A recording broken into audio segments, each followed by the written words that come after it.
നമ്മൾ ഇന്നത്തെ വീഡിയോയിൽ ഡിസ്കസ് ചെയ്യുന്നത് കുറച്ച് ക്വസ്റ്റ്യൻസ് ആണ്. നമുക്ക് നേരെ ക്വസ്റ്റ്യനിലേക്ക് കടക്കാം. നമ്മൾ ഇന്ന് പറയുന്നത് വിറ്റാമിൻ്റെ മലയാളം എന്തെന്ന് അറിയാമോ? വിറ്റാമിനുകളുടെ മലയാളം ജീവകം എന്നാണ്. നിങ്ങളത് ഓർത്ത് വെച്ചോണം. ക്വസ്റ്റ്യനിലേക്ക് കടക്കാം. പാലിൽ ഏറ്റവും കൂടുതലായിട്ട് അടങ്ങിയിരിക്കുന്ന ജീവകമാണ് ജീവകം എ. ഏതാണ്? ജീവകം എ അല്ലെങ്കിൽ വിറ്റാമിൻ എ. അതുപോലെ തന്നെ ഇലക്കറികൾ എന്ന് പറയുമ്പോൾ മുരിങ്ങയില, ചീരയില എന്നിവയിൽ ഏറ്റവും കൂടുതലായിട്ട് അടങ്ങിയിരിക്കുന്ന ജീവകമാണ് ജീവകം എ അല്ലെങ്കിൽ വിറ്റാമിൻ എ. അതുപോലെ തന്നെ ജീവകം A1ൻ്റെ അഭാവം മൂലമുണ്ടാകുന്ന രോഗമാണ് നിശാന്തത. ഏതാണ്? നിശാന്തത. അതുപോലെ ജീവകം A2ൻ്റെ അഭാവം മൂലമുണ്ടാകുന്ന രോഗമാണ് സിറാഫ്താൽമിയ. ഏതാണ്? സിറാഫ്താൽമിയ. അതുപോലെ തന്നെ ജീവകം B1ൻ്റെ അഭാവം മൂലമുണ്ടാകുന്ന രോഗം ജീവകം B1 മൂലമുള്ള അഭാവം മൂലമുള്ള രോഗമാണ് ബെറിബെറി. ഏതാണ്? ബെറിബെറി.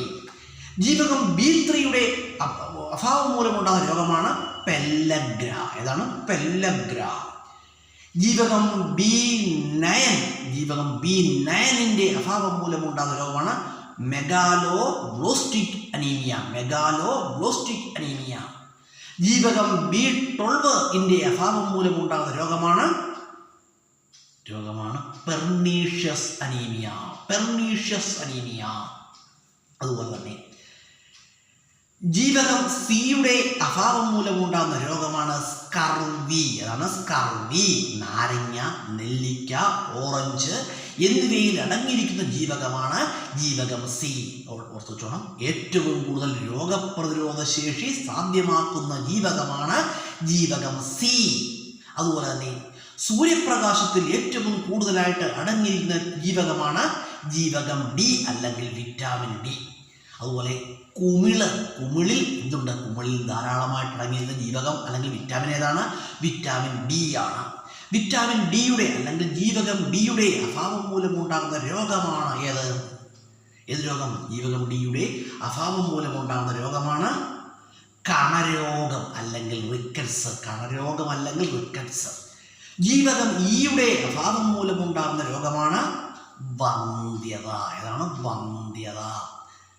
അതുപോലെ തന്നെ ഹൃദയത്തിൻ്റെ ആരോഗ്യത്തിനാവശ്യമായ ജീവകമാണ് ജീവകം ഇ അല്ലെങ്കിൽ വിറ്റാമിൻ ഇ. അതുപോലെ തന്നെ വളരെ പ്രധാനപ്പെട്ട ക്വസ്റ്റ്യനാണ്. അതുപോലെ തന്നെ ജീവകം ഇ ആണ് കേട്ടോ. അതുപോലെ തന്നെ ജീവകം കെയുടെ അഭാവം മൂലമുണ്ടാകുന്ന രോഗമാണ് രക്തസ്രാവം അല്ലെങ്കിൽ ബ്ലീഡിങ് കേട്ടോ. ജീവകം കെയുടെ അല്ലെങ്കിൽ വിറ്റാമിൻ കെയുടെ അഭാവം മൂലമുണ്ടാകുന്ന രോഗമാണ്.